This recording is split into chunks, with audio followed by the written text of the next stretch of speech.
Hello friends, ഇന്ന് മിക്ക രോഗികളും നമ്മുടെ അടുത്ത് പല പല അസുഖങ്ങൾ കൊണ്ട് വരാറുണ്ട്.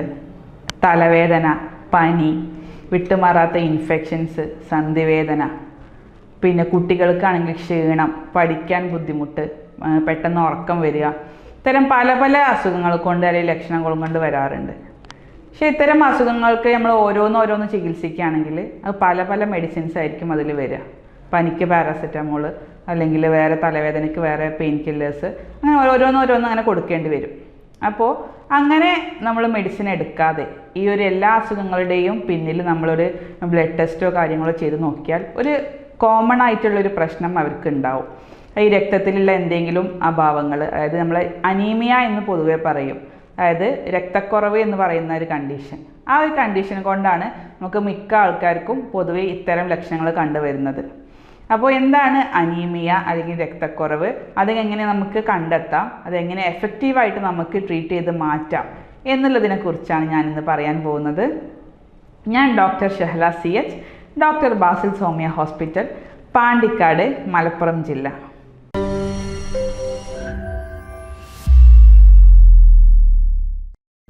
അപ്പം നമുക്കറിയാം, നമ്മുടെ മിക്ക കുട്ടികളും നമ്മുടെ അടുത്ത് വരുമ്പോൾ പറയാറുണ്ട്, ഡോക്ടറെ ഈ കുട്ടിക്ക് പഠിക്കാനുള്ള നല്ല ബുദ്ധിമുട്ടുണ്ട്, കുറച്ചു നേരം പഠിച്ചു കഴിഞ്ഞാൽ അവന് മടുപ്പ് വരികയാണ്, പെട്ടെന്ന് ഉറക്കം വരികയാണ്.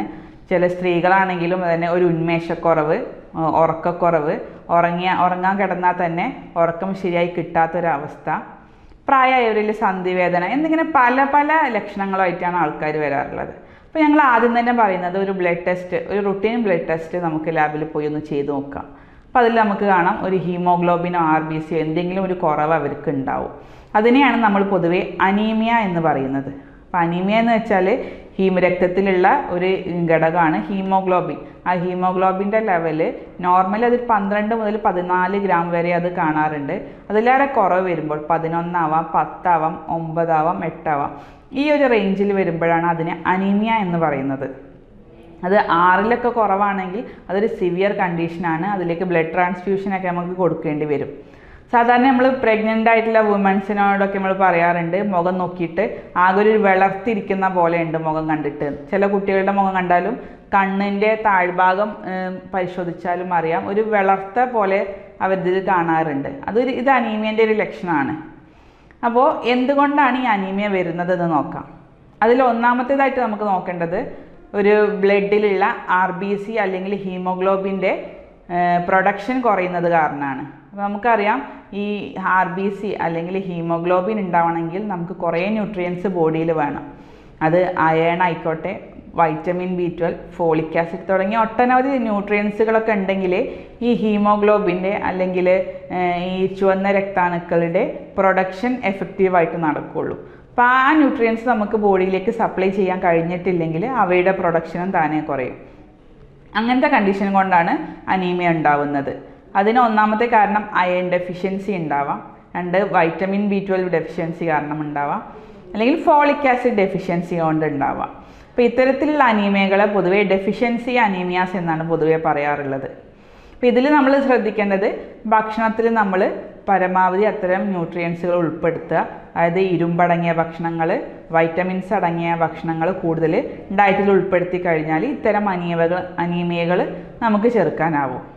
രണ്ടാമത്തെ ഒരു കാരണം പറയുന്നത് കൂടുതലായിട്ട് അവയുടെ നാശം, ഡിസ്ട്രക്ഷൻ സംഭവിച്ചത് കൊണ്ട് വരുന്നതാണ്. നമുക്കറിയാം, ബോൺ മാരോയിൽ വെച്ചിട്ട് ഈ ചുവന്ന രക്താണുക്കൾ ഉണ്ടാവുകയും പിന്നെ അവയുടെ ലൈഫ് സ്പാൻ ഒരു ഷോർട്ട് പീരീഡ് കഴിഞ്ഞാൽ അവർ താനെ സ്പ്ലീനിൽ വെച്ചിട്ട് നശിച്ചു പോവുകയാണ് ചെയ്യുന്നത്. അപ്പോൾ ഇവിടെ നാശം കൂടുകയും അവരുടെ ഫോർമേഷൻ, പ്രൊഡക്ഷൻ കുറയുകയും ചെയ്യുന്ന കണ്ടീഷനെയാണ് നമ്മൾ ഹീമോലൈറ്റിക് അനീമിയാസ് എന്ന് പറയുന്നത്. ഇത് കുറച്ച് സിവിയർ കണ്ടീഷനാണ് ഹീമോലൈറ്റിക് അനീമിയാസ്.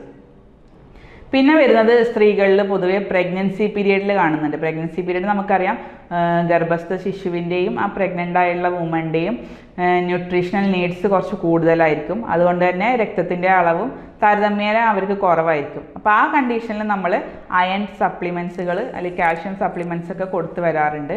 ഇപ്പോൾ ഗർഭിണികൾ നിർബന്ധമായിട്ടും അങ്ങനത്തെ സപ്ലിമെൻറ്റ്സ് എടുക്കുക. കാരണം എന്തായാലും അവർക്കൊരു അഭാവം, അയണിൻ്റെ അല്ലെങ്കിൽ രക്തത്തിൻ്റെ അഭാവം അവർക്ക് ഉണ്ടാവാൻ ചാൻസ് ഉണ്ട്. അപ്പോൾ എന്തായാലും ഗർഭിണികൾ ഈ സപ്ലിമെൻറ്റ്സ് തുടർച്ചയായിട്ട് എടുക്കുക. പിന്നെ സ്ത്രീകൾക്ക് പറയുന്നത് മെൻസ്ട്രേഷൻ്റെ ടൈമിൽ, മെൻസ്ട്രേഷൻ എന്ന് വെച്ചാൽ ചിലവർക്ക് ഈ PCOD ഒക്കെ ഉള്ളവർക്ക് മെൻസസ് കുറച്ച് പ്രൊലോങ്ഡ് ആയിരിക്കും, അല്ലെങ്കിൽ ഹെവി ബ്ലീഡിങ് ആയിരിക്കും. അങ്ങനെ കൂടുതലായിട്ട് ബ്ലഡ് ലോസ് വരുന്ന കണ്ടീഷനിലും ഈ അനീമിയ വരാറുണ്ട്. പിന്നെ പറയുന്നത് എന്തെങ്കിലും നമ്മളെ വയറ് സംബന്ധമായിട്ടുള്ള വ്രണങ്ങൾ, അൾസറുകൾ, ക്യാൻസറുകൾ എന്നിങ്ങനെ ബ്ലഡ് ചോരുന്ന എന്തെങ്കിലും ഒരു അസുഖങ്ങൾ വയറ്റിലുണ്ടെങ്കിൽ അത് കാരണവും ഈ അനീമിയ വരാറുണ്ട്. അപ്പോൾ ഇതൊക്കെയാണ് പൊതുവായിട്ടുള്ള കാരണങ്ങൾ. ഇനി നമുക്കറിയാം ഇതിൻ്റെ ലക്ഷണങ്ങൾ എന്തൊക്കെയാണെന്ന്. ഇപ്പോൾ ലക്ഷണങ്ങൾ നമ്മൾ പറഞ്ഞാൽ കുട്ടികളിലായാലും പ്രഗ്നൻറ്റ് വുമണിലായാലും അല്ലെങ്കിൽ വാർദ്ധക്യത്തിലെത്തിയാലും അവരുടെ മുഖം നോക്കിയാൽ നമുക്ക് മനസ്സിലാകും ഒരു വിളർത്ത ഒരു ഫേസ് ആയിരിക്കും അവർക്ക് ഉണ്ടാവുക.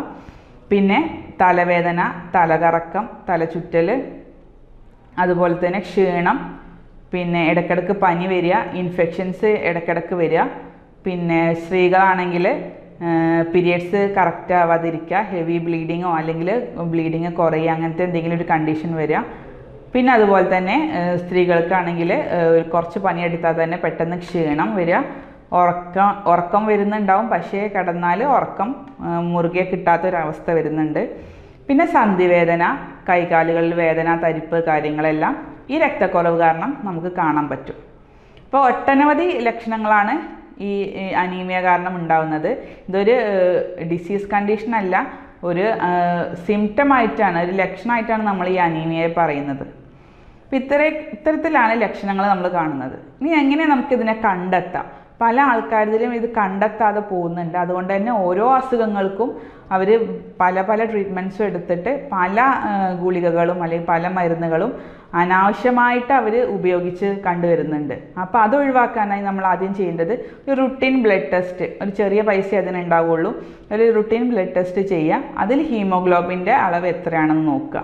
ഇപ്പോൾ റുട്ടീൻ ബ്ലഡ് ടെസ്റ്റിൽ നമ്മൾ പറഞ്ഞല്ലോ 12 to 14 നോർമൽ വരുന്നത്. അതിലേറെ കുറവാണെങ്കിൽ എന്തായാലും അതിനുള്ള ഒരു കറക്ഷനായിട്ട് നമ്മൾ വീട്ടിലുള്ള കാര്യങ്ങൾ ശ്രദ്ധിക്കുക, അല്ലെങ്കിൽ ഡോക്ടറെ കണ്ടിട്ട് അതിൻ്റെ നല്ലൊരു എഫക്റ്റീവായിട്ടുള്ള ട്രീറ്റ്മെൻറ്റും സ്റ്റാർട്ട് ചെയ്യുക. ഇനി നമുക്ക് ഈ ഭക്ഷണത്തിലൂടെ നമ്മൾ ശ്രദ്ധിക്കേണ്ട കാര്യങ്ങളാണ്. നമ്മൾ പറഞ്ഞ പോലെ തന്നെ ഈ ചുവന്ന രക്താണുക്കൾ കൂടണമെങ്കിൽ നമ്മൾ ഭക്ഷണത്തിലൂടെയുള്ള ന്യൂട്രിയൻസ് കൂട്ടിക്കൊടുക്കണം. ആ സപ്ലൈ കൂട്ടുമ്പോഴാണ് നമ്മളെ ബോഡിയിലുള്ള രക്തത്തിൻ്റെ അളവും കൂടുകയുള്ളൂ. അതിന് നമ്മൾ ആദ്യമായിട്ട് ശ്രദ്ധിക്കേണ്ടത് ഇരുമ്പടങ്ങിയ ഭക്ഷണ പദാർത്ഥങ്ങൾ കൂടുതൽ കഴിക്കുക. അതിന് എക്സാമ്പിളാണ് നമ്മളെ ഡ്രൈഡ് ഫ്രൂട്ട്സ്, ഈത്തപ്പഴം, അതുപോലെ അണ്ടിപ്പരിപ്പ് പോലത്തെ ഡ്രൈഡ് ഫ്രൂട്ട്സിൽ ധാരാളം ഇരുമ്പടങ്ങിയിട്ടുണ്ട്.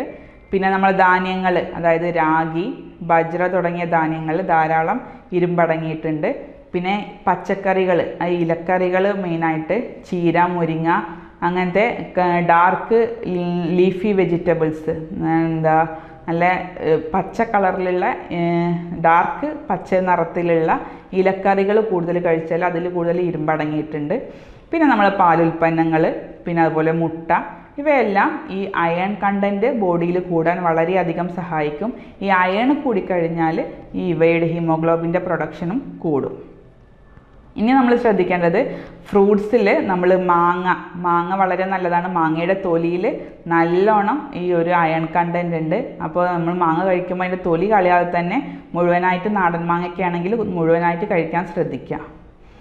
പിന്നെ നമ്മൾ പറഞ്ഞ പോലെ തന്നെ ഇത്തരം കാര്യങ്ങളൊക്കെ ഭക്ഷണത്തിൽ ഉൾപ്പെടുത്തുക. ആ ഭക്ഷണത്തിൽ ഉൾപ്പെടുത്തിയാൽ തന്നെ നമുക്ക് ഈ വൈറ്റമിൻ്റെ ഡെഫിഷ്യൻസിയും അതുപോലെ അയണിൻ്റെ ഡെഫിഷ്യൻസിയൊക്കെ കറക്റ്റ് ചെയ്യാൻ കഴിയും. എന്നിട്ടും നമുക്ക് ഈ ബ്ലഡ് നോക്കിയിട്ട് പക്ഷെ പിന്നെയും ഈ ഹീമോഗ്ലോബിൻ കൂടുന്നില്ല എന്നുണ്ടെങ്കിൽ ചില ഭക്ഷണങ്ങൾ കഴിച്ചാൽ ഈ അയണിൻ്റെ അല്ലെങ്കിൽ ഈ ഇരുമ്പിൻ്റെ ആഗിരണത്തെ തടയുന്ന ചില ഭക്ഷണങ്ങൾ ഉണ്ടാവും. അപ്പോൾ അത് കാരണമായിരിക്കും ഈ ഹീമോഗ്ലോബിൻ കൂടാതെ കിടക്കുന്നുണ്ടാവുക. അതിന് എക്സാമ്പിളാണ് നമ്മൾ കാൽഷ്യം അടങ്ങിയിട്ടുള്ള ഭക്ഷണങ്ങൾ ഇതിൻ്റെ കൂടെ കഴിക്കരുത്. നമ്മൾ അയൺ അടങ്ങിയിട്ടുള്ള ഭക്ഷണത്തിൻ്റെ കൂടെ തൊട്ടു പിന്നാലെ നമ്മൾ ഈ കാൽഷ്യം അടങ്ങിയിട്ടുള്ള ഭക്ഷണങ്ങൾ ഒരുമിച്ച് കഴിക്കരുത്. കാരണം കാൽഷ്യം കൂടുതലുള്ള ഭക്ഷണം കഴിച്ചാൽ ഇതിൻ്റെ അയണിൻ്റെ ആഗിരണം അല്ലെങ്കിൽ അബ്സോർപ്ഷൻ കുറയുന്നത് കാണാറുണ്ട്. അതിന് എക്സാമ്പിളാണ് പാലും പാലുൽപ്പന്നങ്ങളൊക്കെ തൊട്ടു പിന്നാലെ അതിൻ്റെ കൂടെ കഴിക്കരുത്. അപ്പോൾ ഇത്തരം കാര്യങ്ങളും കൂടെ ശ്രദ്ധിച്ചാൽ നമുക്ക് ഈ അനീമിയ നല്ലപോലെ കറക്റ്റ് ചെയ്യാനാവും.